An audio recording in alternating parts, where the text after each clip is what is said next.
అందరికీ ఈరోజు నేను బగారా రైస్ చేస్తున్నాను. ఫస్ట్ అయితే బియ్యాన్ని కడిగి నానబెట్టి పెట్టుకోవాలి అరగంట ముందు. నేనైతే 2 డబ్బాలు మామూలు రైస్, 2 డబ్బాలు బాస్మతి రైస్ వేసి కడిగి నానబెట్టేసుకున్నాను అరగంట సేపు. ఇప్పుడు వంట స్టార్ట్ చేసేద్దాం.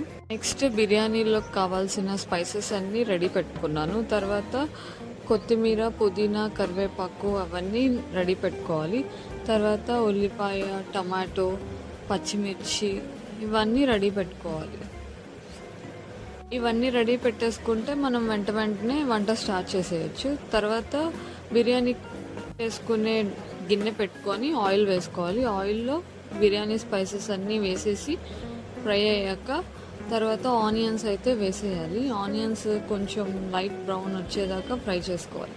తర్వాత అందులో అల్లం వెల్లుల్లి పేస్ట్ అయితే యాడ్ చేసుకోవాలి. అల్లం వెల్లుల్లి పేస్ట్ పచ్చివాసన పోయేదాకా ఫ్రై చేసుకున్న తర్వాత మనం పచ్చిమిర్చి, టమాటో కూడా యాడ్ చేసేసుకోవాలన్నమాట.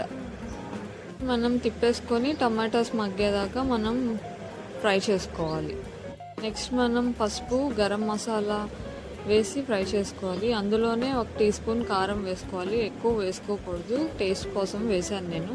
తర్వాత కొత్తిమీర, పుదీనా, కరివేపాకు వేసి ఆకులన్నీ బాగా ఫ్రై అవ్వాలన్నమాట. అవన్నీ ఫ్రై అయిన తర్వాత కొంచెం పెరుగు వేసుకోవాలి. మీ ఇష్టం, వేసుకుంటే వేసుకోవచ్చు, లేకుంటే లేదనమాట. అదంతా బాగా ఫ్రై అయిపోయిన తర్వాత మనం ఎసరు పోసేసుకోవాలి. అందులోనే ఉప్పు వేసి బాగా మరగనివ్వాలి ఎసరు. ఇప్పుడు నానబెట్టుకున్న బియ్యం అయితే నేను అందులో వేసేసాను అనమాట. ఇప్పుడు ఫైనల్గా బగారా రైస్ ఎలా వచ్చిందో నేను మీకు ఇప్పుడు చూపిస్తాను.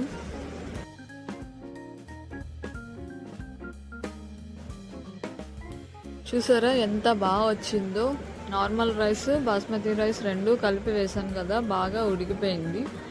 ఇప్పుడు అందులోకి కాంబినేషన్ చికెన్ కర్రీ,